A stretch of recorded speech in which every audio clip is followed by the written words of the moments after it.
The moment I saw her standing at the Enterprise rental counter, I knew my day was about to get worse. Her fiery red hair cascaded over slender shoulders as she argued with the clerk, her voice rising with each word. "What do you mean I can't have the car I reserved? I've been tracking this storm system for 3 weeks." I stepped forward, clutching my reservation confirmation. "Excuse me, but I believe that's my car. I made the booking last month." The redhead turned, blue eyes flashing with irritation that quickly transformed into something else as she assessed me. "You're Jade Allen.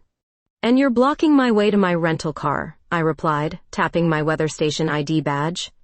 "I've got a system moving in that needs coverage in the next hour." The rental clerk, a balding man with a nameplate reading Doug, cleared his throat. "Ladies, we're experiencing a computer glitch." Same reservation was recorded twice. "Well, fix it," I demanded. "Can't. Last available vehicle in the fleet. Everything else is booked solid with the evacuation orders." The redhead's expression darkened. "I'm Mariah Wood from the Atlantic Hurricane Research Center. This is literally my job. And I'm the one who tells people whether to evacuate," I countered. "Channel 8 weather." Doug shrugged. "Car's ready. You two can fight over it or share. Not my problem." Outside, thunder cracked so loudly the windows rattled. Perfect timing. "Look," I said, gathering my patience. "I need to get to the station. People depend on my forecasts." Mariah crossed her arms. "And I need to deploy instruments before this system makes landfall." We stared at each other, neither willing to back down while rain began pelting the windows and the evacuation traffic thickened on the highway. "Fine." I finally relented. "We share, but I'm driving." "Like hell you are," she replied, grabbing the keys from Doug's hand. 20 minutes later, we were crawling through traffic in a mid-sized sedan, the windshield wipers struggling against sheets of rain. Mariah handled the car with surprising skill, navigating through the downpour while I obsessively checked weather radar on my phone. "This system's intensifying faster than predicted," I muttered. "I could have told you that," she said, not taking her eyes off the road. "The barometric pressure dropped 3 millibars in the last hour." "How would you know that without—" She tapped a small device on the dashboard I hadn't noticed. "Portable weather station. I don't go anywhere without it." Despite myself, I was impressed. Most researchers I've met stay behind computers. "Most forecasters I've met can't tell a wall cloud from a shelf cloud in person," she shot back. "Excuse me?" I did my thesis on supercell formation. A hint of a smile played at her lips. Mine was on tornado genesis in maritime tropical air masses. The car slowed to a crawl as traffic thickened. Lightning illuminated her profile, strong jaw, determined eyes, a small scar above her right eyebrow. Something about her intensity made my chest tighten. "We're not going to make it to Durham before this hits full force," she said, checking her instruments. "The core of the storm is moving too fast." I checked my own data and nodded reluctantly. "Take the next exit. There's a motel about 2 miles down. We can wait it out." Someone who plans ahead. "How refreshing," she remarked, but without the earlier bite. As she navigated toward the exit, our hands briefly touched when we both reached to adjust the defroster. I pulled back quickly, but not before noticing how warm her skin felt against mine. "So," she said after a moment, "what made you choose weather forecasting?" "What made you choose chasing hurricanes?" I deflected. She laughed, a genuine sound that somehow cut through the storm's static. "Fair enough. Ladies first, though." I found myself telling her about the tornado that destroyed my childhood home, while my trusted weatherman had predicted clear skies. I decided then that I wanted to be the voice people could actually trust. Mariah nodded, understanding in her eyes. For me, it was Hurricane Andrew. I was 9 when it hit Florida. The power of nature, it terrified and fascinated me. As the storm intensified around us, something shifted between us, the tension not gone, but transforming into something different, something I wasn't ready to name. "Last room," the motel clerk announced with a bored expression dangling a single key. "Take it or leave it." Mariah and I exchanged glances as thunder shook the building. The neon Pinewood Motel sign flickered ominously outside. "We'll take it," we said in unison. Our room was exactly what you'd expect from a roadside motel during an evacuation. Dated floral bedspread, questionable carpet, and exactly one queen-sized bed. Great. I can sleep in the chair, I offered, dropping my overnight bag. Mariah rolled her eyes. Don't be ridiculous. We're both adults. She moved to the window, pulling back musty curtains to reveal the storm's fury. The parking lot had become a shallow lake, our rental car now an island amid rising waters. We're not going anywhere tonight, she observed, her profile illuminated by lightning. She turned to face me, raindrops glistening in her red hair from our mad dash inside. Want to see something beautiful? Before I could answer, she pulled out her laptop and opened a simulation program. This is what happens inside a hurricane's eye wall, she explained, fingers dancing across the keyboard. The screen filled with swirling patterns of blue and red. The data points represent wind speed and moisture content, she continued, but I've added algorithmic color mapping to visualize the patterns. I leaned closer, captivated both by the display and her enthusiasm. It's like watching a ballet. Exactly, her eyes lit up. Most people see destruction, but there's this incredible choreography happening. Every hurricane has its own signature dance. I'd spent years translating weather data into digestible segments for viewers, but never had anyone described atmospheric dynamics with such poetry. Her passion was magnetic. Show me more, I said, surprising myself. For the next hour, as rain lashed the windows, we huddled together on the bed with her computer between us. She showed me predictive models she was developing, and I outlined broadcast challenges during major weather events.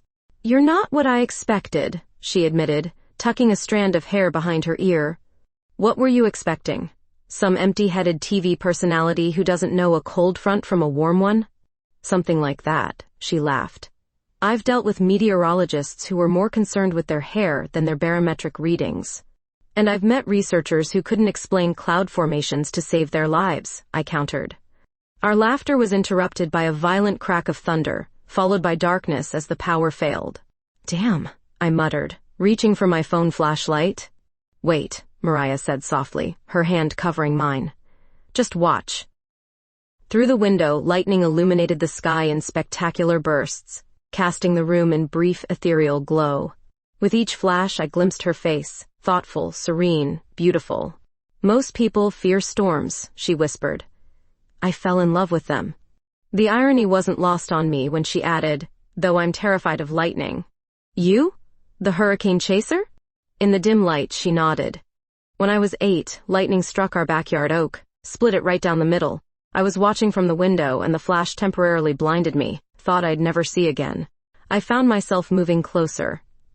That's why you study hurricanes instead of thunderstorms. Part of it, she admitted. The irrationality bothers me. I understand the science, know the statistical unlikelihood of being struck, yet. When the next lightning bolt struck nearby, she flinched. Without thinking, I reached for her hand. Count with me, I said. 1, 1,000, 2, 1,000. The thunder followed 7 seconds later. About 1.5 miles away, she calculated, but didn't let go of my hand. We stayed like that, counting between lightning and thunder, watching the storm's progression. Somehow, our bodies drifted closer until her head rested against my shoulder. My colleagues would never believe the fearless Mariah Wood needs comfort during a thunderstorm, she murmured. Your secret's safe with me, I promised, my thumb unconsciously tracing circles on her palm. The air between us changed, charged like the atmosphere outside. When she looked up, her face was inches from mine, eyes reflecting the lightning. I couldn't tell which of us leaned in first, but suddenly her lips were brushing against mine, tentatively, questioning. I answered by pulling her closer, kissing her properly as thunder rumbled overhead. Her mouth was soft, tasting faintly of coffee and mint, her hands moving to my hair. When we broke apart, both breathing heavily, she smiled. Didn't see that in the forecast. Low-pressure systems often lead to unexpected developments, I replied, making her laugh. We kissed again, more urgently this time, until another thunder crack startled us apart. Maybe we should slow down, I suggested, though my body disagreed. Mariah nodded reluctantly. Probably wise. We still have to work together tomorrow. We settled into bed, maintaining a respectable distance that dissolved through the night as we drifted together in sleep. The storm raging on outside, while something equally powerful brewed between us. When morning broke, sunlight streamed through cheap curtains, painting golden stripes across Mariah's sleeping face. I watched her for a moment, wondering what exactly had started here, and whether it would end once we reached Durham. 3 days after our motel encounter, I was reviewing satellite imagery when my producer Sandra burst into the weather center. "Jade, big news. We're partnering with the Atlantic Hurricane Research Center for exclusive coverage of Hurricane Elaine." My stomach dropped. "The HRC? As in?" "Dr. Mariah Wood," Sandra confirmed, grinning. "Apparently she specifically requested to work with our station. Asked for you by name." Since returning to Durham, Mariah and I had exchanged exactly 0 messages. Our goodbye had been awkwardly professional, a handshake in the rental return lot, promises to stay in touch that neither of us had kept. "When does this partnership start?" I asked, trying to sound casual. "She's in the conference room now." Perfect. I hadn't even fixed my makeup since the 6 a.m. broadcast. When I entered the conference room, Mariah was captivating the news director with animated gestures, explaining something about wind shear patterns. She wore a crisp blue blouse that matched her eyes, her red hair twisted into a professional updo. Our eyes met. She faltered mid-sentence. "Jade," she recovered smoothly. "I was just telling Mr. Peterson about our new tracking system." "Call me Bill," the news director interjected, clearly charmed. "Mariah," I nodded, keeping my voice steady. "Interesting development." "The hurricane or the partnership?" she asked, a hint of mischief in her eyes. "Both, I suppose."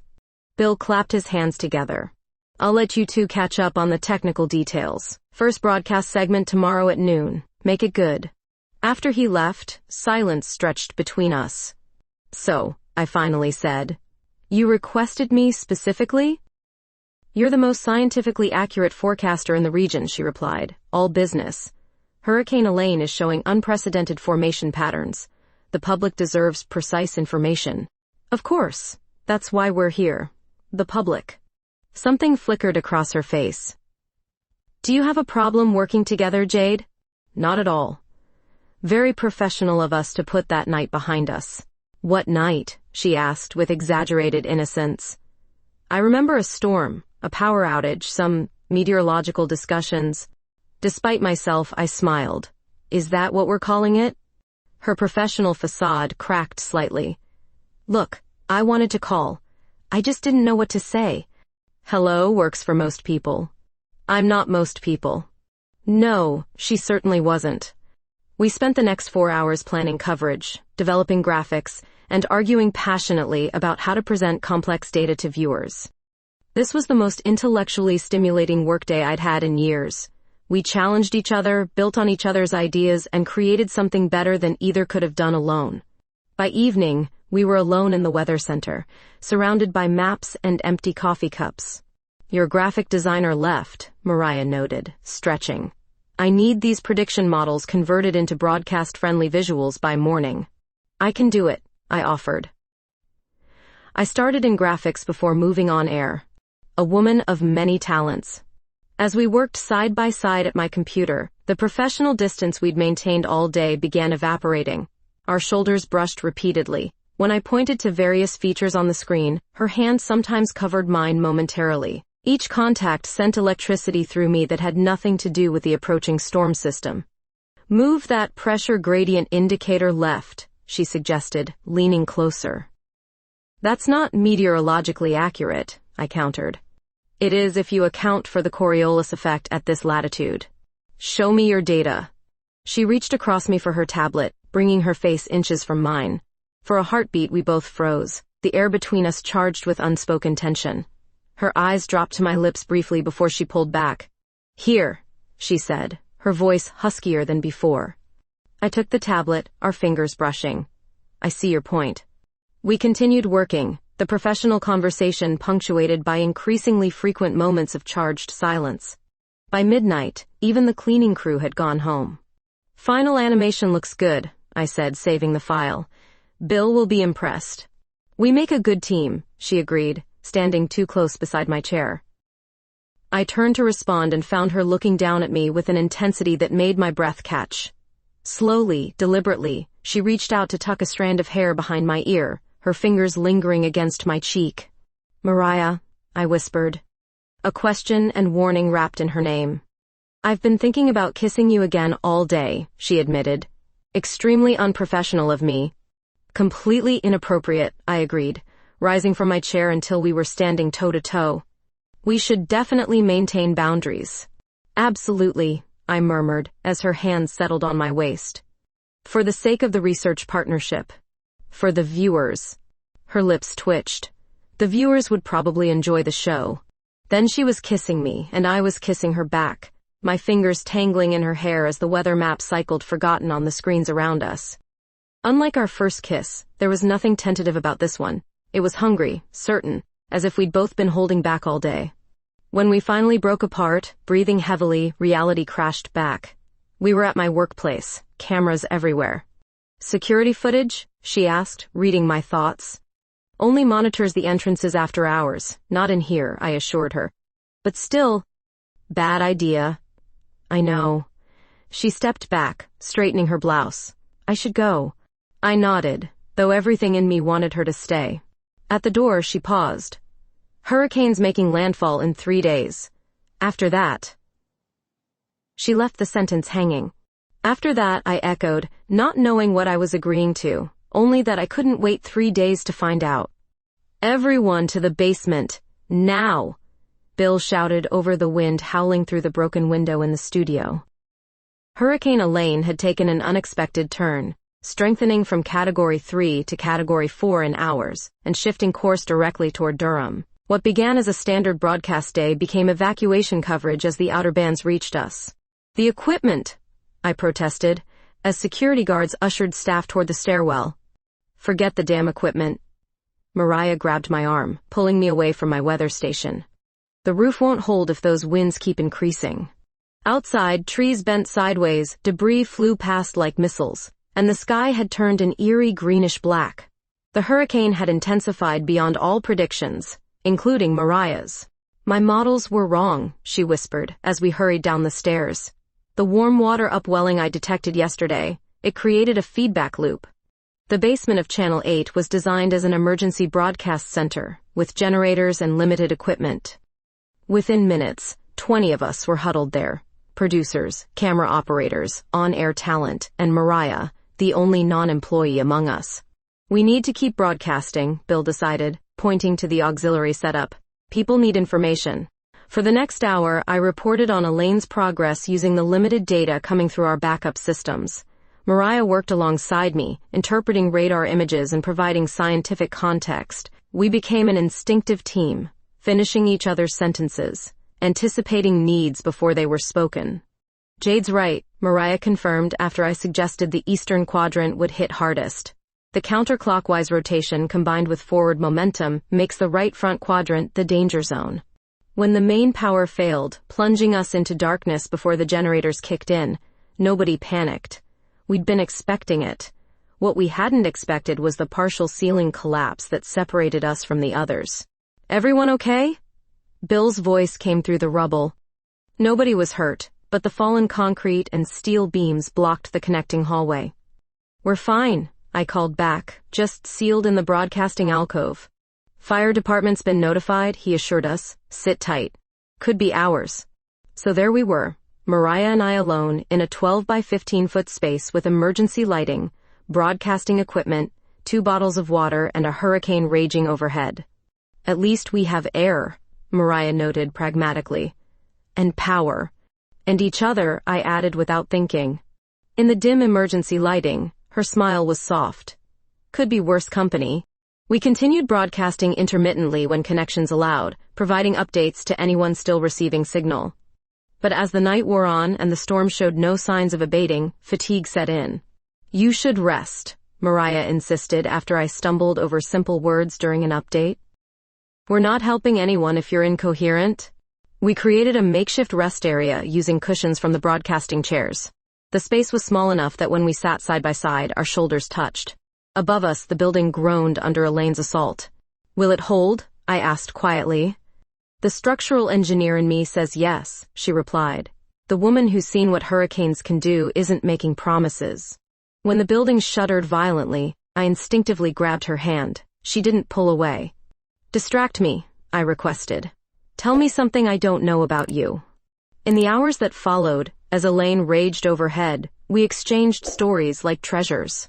I learned about her childhood in Florida, her brief career as a competitive swimmer, her collection of vintage barometers. She listened to tales of my disastrous first broadcast, my secret passion for painting cloudscapes, my fear of heights. Never told anyone at the station about the painting, I admitted. Afraid they'd think it was too sensitive for their hard-hitting weather reporter. I'd love to see them sometime, she said softly. The intimacy of our shelter made honesty easier. When the generators briefly sputtered, leaving us in complete darkness for 30 terrifying seconds, Mariah confessed she'd been thinking about me constantly since our night at the motel. I took this assignment partly because I couldn't get you out of my head, she admitted. Probably not the professional motivation my bosses were looking for. I checked the weather in Boston 3 times a day, I confessed, just to feel connected to where you were. The darkness hid my blush, but not the tremor in my voice. When the emergency lights flickered back on, we found ourselves inches apart, the pretense of professional distance abandoned. I've dated colleagues before, Mariah whispered. It always ends badly. Is that what we're doing? Dating? What would you call this? Trapped in a basement during a natural disaster doesn't quite fit the traditional definition. She laughed, the sound bright against the storm's backdrop. Nothing about us has been traditional. When she kissed me, the hurricane seemed to fade away. Her hands traced my face like she was memorizing it by touch. I pulled her closer, wanting to disappear into the warmth of her against the chaos outside. We moved together in the dim light, exploring each other with increasing urgency. Clothes became barriers quickly discarded. Her skin was silk beneath my fingertips, her sighs melding with the wind's howl. We discovered each other thoroughly, learning what drew gasps and whispers, what caused her back to arch and my name to become a prayer on her lips. Afterward, wrapped in each other and whatever clothing we'd repurposed as blankets, Mariah traced patterns on my bare shoulder.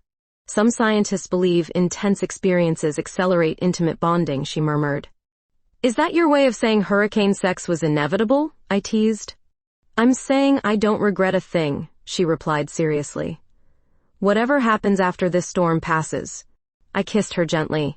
For once, I'm not rushing to forecast the future. As dawn broke and Elaine finally began to weaken, we returned to our professional roles, disheveled but determined. When rescue workers finally cleared the debris, they found us broadcasting side by side, providing recovery information to a community beginning to emerge from shelter. Nobody commented on our rumpled appearance or the new way we moved around each other, as if connected by invisible threads. There were too many real problems facing Durham in Elaine's aftermath. But something fundamental had shifted between us, as powerful and inevitable as the hurricane itself. The weeks following Hurricane Elaine transformed Durham into a city of blue tarps and chainsaw symphonies. They transformed Mariah and me into something I still couldn't define, but couldn't live without. We fell into a rhythm, mornings at the station where I tracked recovery efforts, evenings at my apartment where she analyzed data from instruments that had survived the storm, professional boundaries during daylight, something much more intimate after dark. Your prediction model was spot on, I told her one evening, reviewing her post-storm analysis. If emergency management had followed your evacuation recommendations, we'd have saved millions in damages. She looked up from her laptop, glasses perched on her nose in a way I found unreasonably attractive. The National Hurricane Center called this morning. They want to incorporate my data into their tracking systems. Mariah, that's incredible. It would mean significant funding, recognition in the field. Something in her tone made me pause. Why don't you sound excited? Because they want me to head up a new research division. She removed her glasses. In Miami, over 700 miles away. The distance hit me like a physical blow. That's a remarkable opportunity, I managed. I haven't accepted yet. Why not? It's everything you've worked for. She crossed the room to me. Not everything. The kiss that followed made it clear what she meant. Later that night, tangled in my sheets, I listened to her breathing and wondered when exactly this woman had become essential to me. The call came 3 days later. Bill wanted me in his office immediately. The network loved your hurricane coverage, he announced when I arrived. Ratings were through the roof, literally, in some cases. I smiled weakly at his joke. They're expanding our severe weather team. Want you to head it up. Significant pay bump, more airtime, dedicated research budget. Research budget? For that fancy tracking technology your girlfriend's been developing. I startled. She's not my... Bill waved dismissively. Save it, the whole station knows. Question is, can you convince her to partner with us exclusively? The network's prepared to make it worth her while. My mind raced. A permanent position for Mariah here in Durham. A reason for her to stay. I'll talk to her, I promised. That night, I prepared dinner at my place, practiced my pitch while chopping vegetables. When Mariah arrived, she looked distracted, immediately checking her phone when it chimed. Everything okay? I asked. Fine, just work. She put the phone away too quickly. Over dinner, I explained the network's offer. It's perfect, Mariah. You'd have funding, access to broadcasting resources, and we'd be working together. She smiled, but something felt off. That sounds amazing. Let me think about it. Later, while Mariah showered, her phone chimed again. I shouldn't have looked, I know that. But it was right there, screen lighting up with a message preview. Everything's arranged per our agreement. Just need your final confirmation. From someone named Christine. My stomach dropped. What agreement? Who was Christine? Mariah hadn't mentioned any other offers or arrangements. When she emerged from the bathroom, I was sitting stiffly on the edge of the bed. Who's Christine? I asked directly. Her expression flickered. A colleague from the center. Why? A colleague sending cryptic messages about secret agreements? Mariah's face hardened. You read my messages? It was on the screen, Mariah. Are you hiding something? Another position? Another relationship? You think I'm cheating on you? Her voice rose. After everything? I don't know what to think. You've been distant, secretive about calls. Now there's this mysterious agreement you haven't mentioned. Because it's not finalized. And frankly, my professional decisions are my business. Your professional decisions affect us both now. The words hung between us. There it was. The assumption we were planning a future together, something neither had articulated until now. Mariah's expression softened momentarily, then shuddered. Maybe that's the problem. We've moved too fast. Let this situation blur boundaries. Situation? The words stung. Is that what I am to you? That's not what I meant. She rubbed her temples. This is exactly why I avoid dating colleagues. Complications, expectations. I'm sorry my feelings have become so inconvenient, I snapped. Jade, maybe you should go. Think about your professional decisions without me complicating things. I regretted the words instantly, but pride kept me silent as she gathered her things. At the door, she paused. For what it's worth, there's no other relationship. Christine is coordinating my research grant applications, nothing more. After she left, I cried for the first time since the hurricane. The next morning, I requested reassignment from the storm tracking project. Personal reasons, I told Bill. He looked disappointed but didn't press. The weekend weather desk opens next month with Dan's retirement. Different schedule, minimal overlap with the research team. I'll take it. For 2 weeks, I avoided the research wing entirely. Colleagues noticed, exchanged glances when I left rooms Mariah entered. I threw myself into coverage of rebuilding efforts, volunteered for every community outreach event, anything to fill the hours in empty apartment that now felt too quiet. One evening, Sandra cornered me in the break room. This silent treatment is affecting team morale. I'm being professional, I insisted. You're being miserable. And from what I hear, so is she. Did she say something? Sandra sighed. No, she's as stubborn as you. But she keeps watching your segments when she thinks no one's looking. Whatever happened between you two, is it worth throwing away something special?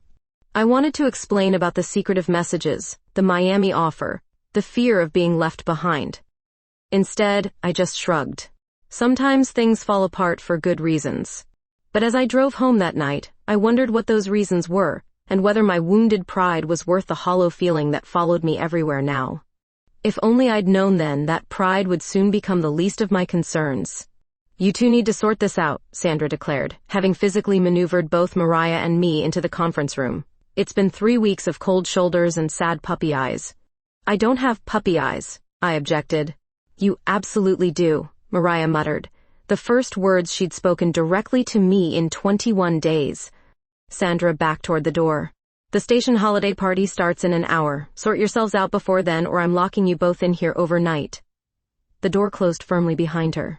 We stood in awkward silence, carefully avoiding eye contact. Your segment on post-hurricane insurance claims was good, Mariah finally offered. Very helpful for viewers. Thanks. I heard the Hurricane Center officially adopted your predictive algorithm. She nodded. Limited implementation for next season. Another painful silence stretched between us. I studied the conference table, the carpet, anything but her face. When did talking to her become harder than tracking supercell formations? Jessica and Tom tried to set us up, she said suddenly. What? Mutual friends. They invited me to dinner last week, and mysteriously you were supposed to be there. She gave a small smile. According to Jessica, we're both impossible workaholics who deserve happiness. Despite myself, I laughed. Let me guess. You had a sudden work emergency? Research data that absolutely couldn't wait. You? Flash flood warning in the next county. There wasn't any flooding. There could have been, I countered, and we both smiled, a tiny crack in the ice between us. I miss you, Mariah said simply. I should have explained about Christine instead of getting defensive. I leaned against the table. I shouldn't have jumped to conclusions, or invaded your privacy. The Miami offer, she began. I turned it down. My head snapped up. You did? When? 2 weeks ago. Before our fight, actually. Christine was helping me negotiate terms for staying with the AHRC's satellite office here instead. That was the agreement in the message? She nodded. Boring administrative details about lab space and equipment allocation. The wave of relief nearly buckled my knees. Why didn't you tell me you were staying? I wanted to surprise you. Then everything imploded. She stepped closer. I'm not going anywhere, Jade. Everything in me wanted to close the distance between us, but uncertainty held me back. What about your career advancement? Durham has everything I need for my research. Her eyes met mine meaningfully, and everything I want for my life. Before I could respond, the emergency alert system blared through the building. We both jumped. Tornado warning, I said, reading the alert on my phone, instinct immediately kicking in. In December? Mariah was already pulling up radar on the conference room display. That's unusual, but there's definitely rotation forming. Within minutes, we were in full professional mode, all personal matters temporarily shelved.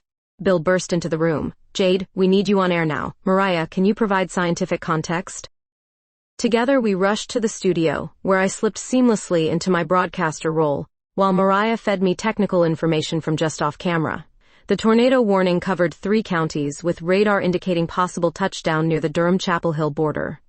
For 40 intense minutes, we tracked the storm system. Our personal drama disappeared as we focused on public safety. This was why we both loved our work, the immediate, tangible way we could help people in crisis. When the rotation finally weakened and the immediate threat passed, adrenaline still coursed through us. Camera operators and producers filed out, leaving us alone in the suddenly quiet studio.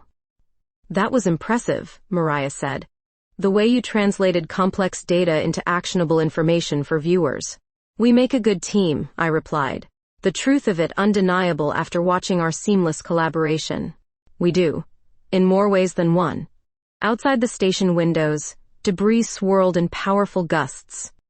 The tornado might have dissipated, but the storm wasn't finished. Weather team says we should stay put until these winds die down, Bill announced, popping his head back into the studio. Parties postponed. After he left, Mariah approached slowly. Remember our first night? The motel during the thunderstorm? How could I forget? I was so focused on the meteorological anomalies until you held my hand. I smiled at the memory. You were explaining barometric pressure gradients one minute and kissing me the next. Not my smoothest transition. I don't know. Worked pretty well on me. A particularly violent gust rattled the windows. Without thinking, I reached out. Mariah took my offered hand immediately. I was protecting you that night, she said quietly. From the storm? From flying debris. You were standing right in the path of that collapsed awning. The memory suddenly clarified. We'd been reporting on tornado damage when a metal structure broke loose. Mariah had yanked me backward, both of us tumbling to safety as it crashed where I'd been standing. You could have been hurt, I realized. Better me than you. The simple declaration held such weight. Without another word, I pulled her into my arms, her lips meeting mine halfway. The kiss held everything we'd been unable to say: apology, forgiveness, longing. When we finally broke apart, her hands remained on my face. I was afraid, she admitted, of how important you'd become, of how much it would hurt if this ended. So, you tried to end it first? She nodded. Self-preservation, terrible strategy. Terrible, I agreed, kissing her again. But I understand it. Outside, the wind began to subside, but neither of us moved to leave. Start over? She suggested, her forehead resting against mine. No, I replied. Continue, from right here. As the storm passed and stars emerged above Durham, we found our way back to each other, stronger for the tempest weathered between us. I forgot your extra phone charger at your place, I told Mariah over breakfast. Mind if I swing by later to grab it? We'd spent the last month dividing our time between our apartments, neither quite ready to discuss more permanent arrangements despite spending nearly every night together. Sure. Keys under the ceramic frog. You hide your key under a fake frog? That's the least secure thing I've ever heard. She laughed. Says the woman who once broadcast the station's Wi-Fi password during a live segment. That was an accident. I thought the graphic was the 5-day outlook. After our respective shifts ended, I drove to her apartment while she attended a research meeting. I found the ceramic frog guarding its key exactly as described and let myself in. Mariah's apartment reflected her personality perfectly. Meticulously organized bookshelves contrasting with chaotically creative workspaces. Weather maps and scientific journals covered her dining table, sticky notes adorning each with her elegant handwriting. I located my charger quickly, but as I turned to leave, I noticed a folder labeled Hurricane Prediction Model, classified partially jutting from her messenger bag. My curiosity piqued. I'd seen her working on this project for weeks but hadn't been privy to the details. She called it potentially revolutionary but kept specifics vague. I shouldn't look. This was private research. But then again, we shared everything now. And I was simply curious about my girlfriend's work. Before I could reconsider, I opened the folder. Inside were pages of complex equations, satellite imagery, and handwritten notes. Most meant little to me until I spotted a diagram showing what appeared to be a new prediction model for hurricane intensification, factoring in variables I'd never seen considered together. Attached was a cover letter addressed to the World Meteorological Organization. This wasn't just innovative research. Based on my years in meteorology, I recognized immediately that this could fundamentally transform hurricane forecasting, potentially saving thousands of lives by providing accurate intensity predictions days earlier than current methods allowed. Buried among the papers was a personal journal. Opening it felt like another boundary crossed, but something compelled me forward. Inside, Mariah had documented years of research, personal sacrifices, and professional setbacks in pursuit of this breakthrough. One entry from 3 months ago caught my eye. Florida State finally offered the research position, everything I've worked toward. But accepting means leaving Durham in 2 weeks, means leaving the possibility of whatever's developing with Jade before it even begins. The next entry, dated a week later. Turned down FSU. Levin thinks I'm crazy. Maybe I am. Choosing an uncertain personal connection over career advancement. Mom would say I'm being foolish. But for the first time, the research isn't everything. She had chosen me over a prestigious position, before we'd even defined our relationship, before the hurricane had thrown us together. As I processed this revelation, I turned the page to find detailed notes on implementation requirements. The final line made my blood run cold. Full implementation requires relocation to Coastal Monitoring Station for minimum 8 to 12 months. Most viable location, Cape Canaveral, FL. Florida, again. The very state she'd turned down before. My hands trembled as I closed the journal and carefully returned everything to its place. When Mariah returned home, I'd already prepared dinner, trying to act normal while my mind raced with questions. Should I admit to snooping? Should I ask about Florida? Would she resent me for being an obstacle to her research? You seem distracted, she noted halfway through the meal. Tough day at the studio, I lied. Budget meetings. She nodded sympathetically, launching into a story about her own day. I barely heard her, fixating instead on the choice she might soon face, her groundbreaking research, or our relationship. Over the following days, my knowledge became a weight between us. I waited for her to mention the research, the potential move. She didn't. Then came the gala, an annual fundraiser for weather and climate research. As a station representative and Mariah's +1, I found myself in uncomfortable formal wear, making small talk with meteorological luminaries. There she is. An older man approached us, champagne sloshing dangerously, the hurricane whisperer herself. Dr. Levin, Mariah greeted him with forced warmth. This is Jade Allen, my partner and Channel 8 Feet's chief meteorologist. Ah yes, the broadcaster. His tone made the profession sound slightly disreputable. Has Mariah told you about her breakthrough? Of course not. Classified until next month's journal publication. I feigned ignorance while he continued. Turned down Florida State for this research. Could have been department chair within 5 years. He shook his head. Though I hear the Cape Canaveral position will make it worthwhile. Mariah stiffened beside me. Dr. Levin, perhaps we could discuss this later. Nonsense. Your girlfriend should know you'll be making history. Worth the temporary relocation, wouldn't you say? I excused myself to the ladies' room, needing space to breathe. When I returned, I overheard Mariah speaking with a woman near the bar. They offered you Miami last year too? The woman was saying. Yes, Mariah replied, not seeing me approach. Full research laboratory, staff, everything I asked for. And you turned it down to stay in Durham? That's career suicide. It would have been personal suicide to leave, Mariah countered.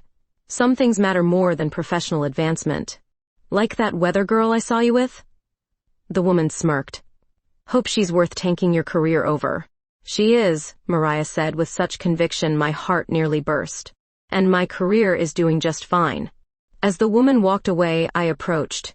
Making enemies in high places for me? Mariah startled. How much did you hear?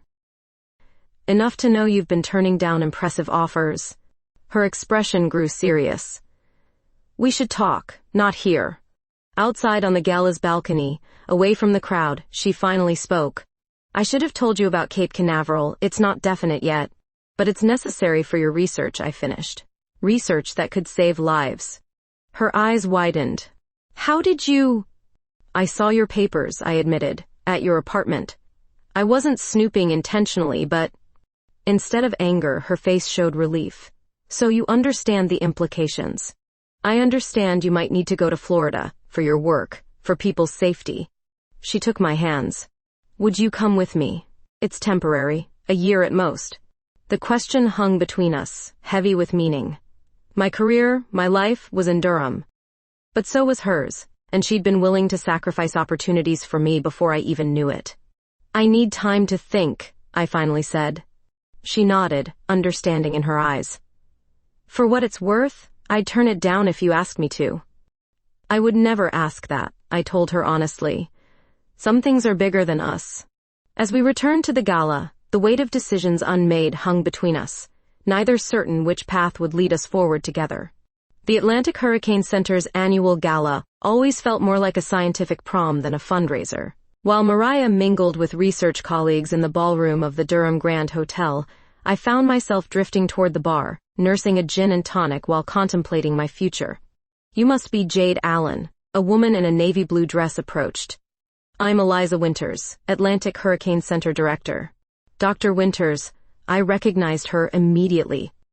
Your paper on Saharan dust effects on cyclone formation changed our forecasting approach. She smiled appreciatively.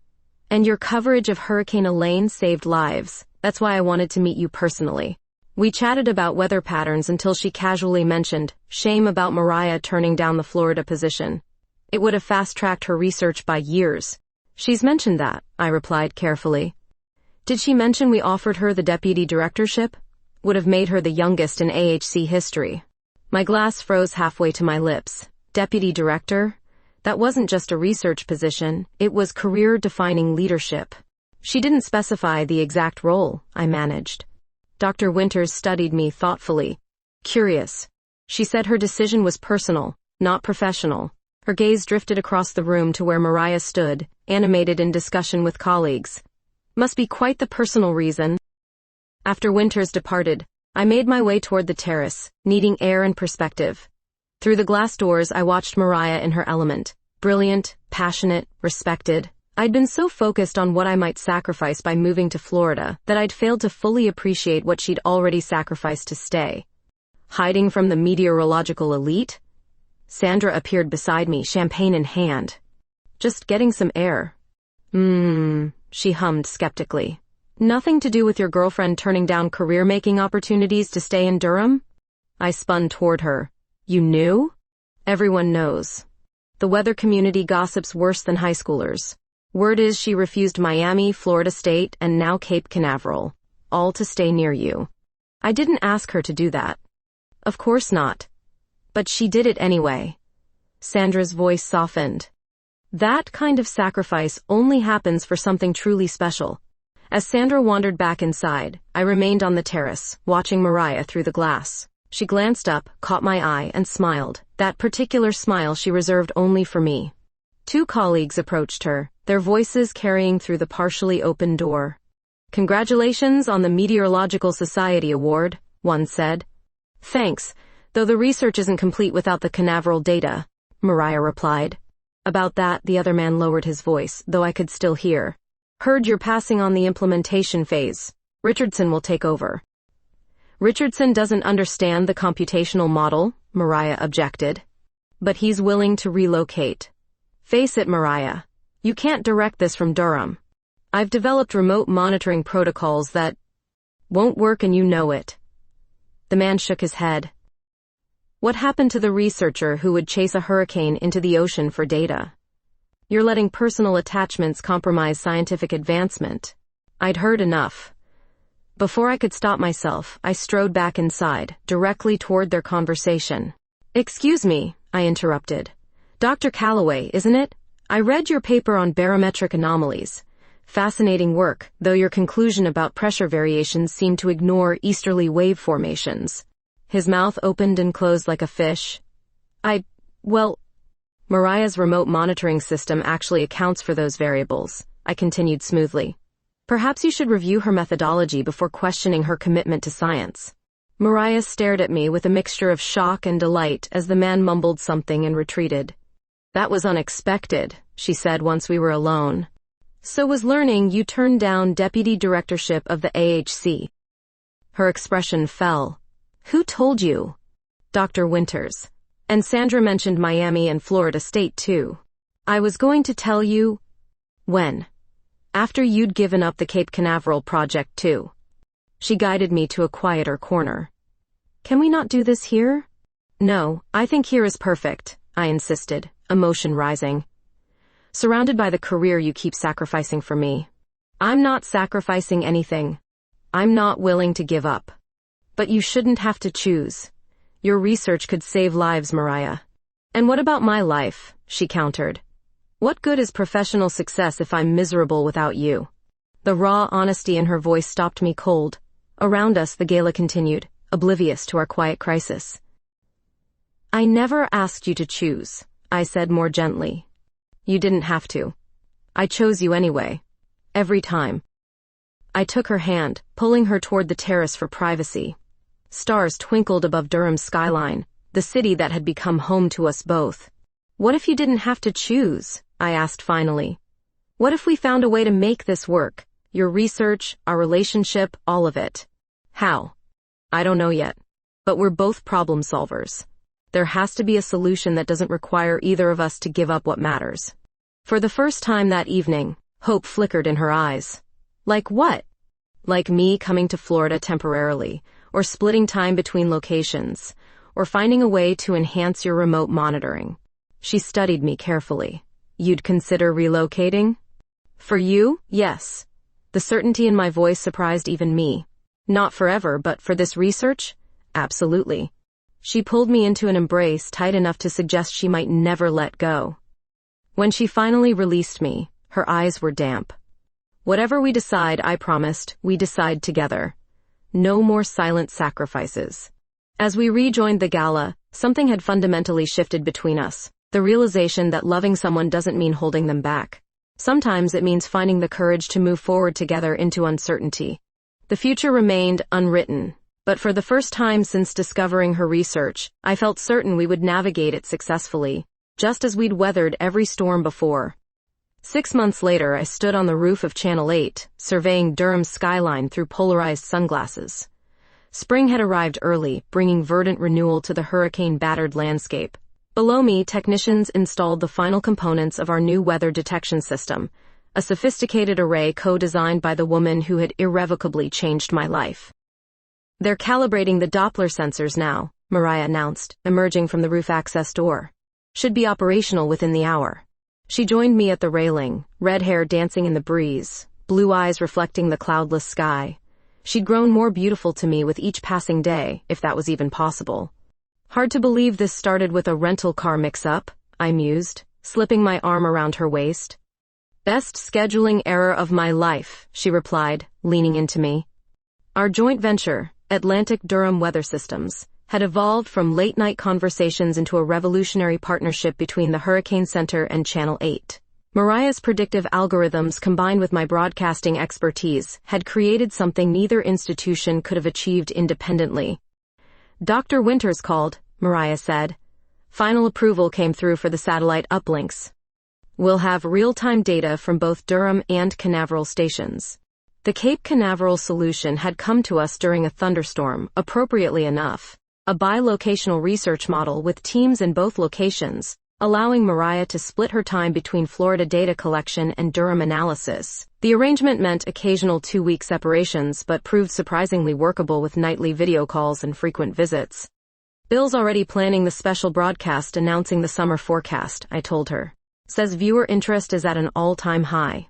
"Science made sexy," she teased. "Your specialty?" "Excuse me, Dr. Wood. My specialty is making complex meteorological concepts accessible to the general public." "Is that what you call it when you wear that blue dress on air? Because the YouTube comments suggest otherwise." I laughed, nudging her shoulder. "Jealous?" "Territorial," she corrected with a smile. We watched in comfortable silence as the technicians completed their work. 6 months ago, I couldn't have imagined this outcome. A professional collaboration that enhanced both our careers while deepening our personal connection. The sacrifices were real but shared equally between us, making them feel less like compromises and more like investments in our future. "Almost forgot," Mariah said suddenly. "Sandra wants us at Riverside Park at sunset. Something about engagement photos for Emma's wedding. That's odd. I thought they scheduled those for next week. Apparently the light's perfect today." She shrugged. She was very insistent. As evening approached, we drove to the park where spring flowers painted the landscape in vibrant colors. The recent rains had swollen the river, creating a rushing soundtrack as we walked the path to the designated meeting spot. "Where is everyone?" I wondered aloud, finding the riverside gazebo empty. "Maybe we're early?" But something seemed off. The gazebo was decorated with fairy lights and scattered rose petals, hardly standard for a photo shoot. Before I could comment, a small weather balloon floated up from behind the gazebo, trailing what appeared to be a note. What on earth? I reached for it, finding not a note but a small velvet box tied to the string. My breath caught. When I turned, Mariah was kneeling, her expression a mixture of confidence and vulnerability that reflected our entire journey together. "I was going to prepare an elaborate speech about weather patterns and how we found clarity in chaos," she began. "But I realized the simplest truths need the fewest words. You are my home, Jade Allen, in any city, through any storm." Tears blurred my vision as she continued. "I've analyzed the data extensively, and all evidence points to one conclusion. Life is immeasurably better with you in it. Will you marry me?" "Yes," I whispered, then louder, "Yes." She slipped the ring onto my finger, a platinum band with a stone that seemed to catch and reflect light like raindrops in sunshine. As she stood to kiss me, applause erupted from nearby trees where our friends and colleagues emerged from hiding, Sandra chief among them with her camera capturing the moment. Our wedding day dawned 3 months later with meteorologically perfect conditions. I'd insisted on checking 3 different forecasting systems personally. The ceremony, held in the botanical gardens, proceeded exactly as planned until the moment we were pronounced married. As if choreographed by some cosmic weather deity, a gentle summer shower began falling just as our lips met for our first kiss as spouses. Guests gasped, reaching for umbrellas and cover. But Mariah and I simply laughed, faces turned upward to the unexpected blessing. Neither of us moved toward shelter. "Should we run for cover?" someone called. "Absolutely not," Mariah replied, pulling me closer. "We're exactly where we're supposed to be." Dancing in the rain surrounded by laughing friends, I realized we'd never sought perfect weather, only the perfect partner with whom to weather life's inevitable storms. Against all statistical probabilities, I'd found mine in a double-booked rental car during a hurricane. "What are you thinking?" Mariah whispered as we swayed together, clothes dampening in the summer shower. "That some forecasts are better when they're wrong," I replied, threading my fingers through her rain-slicked hair. "And that I've never been happier to be caught unprepared for precipitation." Her laughter, bright and clear against the rainfall, was the only forecast I needed for our future. Sunny with occasional showers and absolutely perfect in its unpredictability.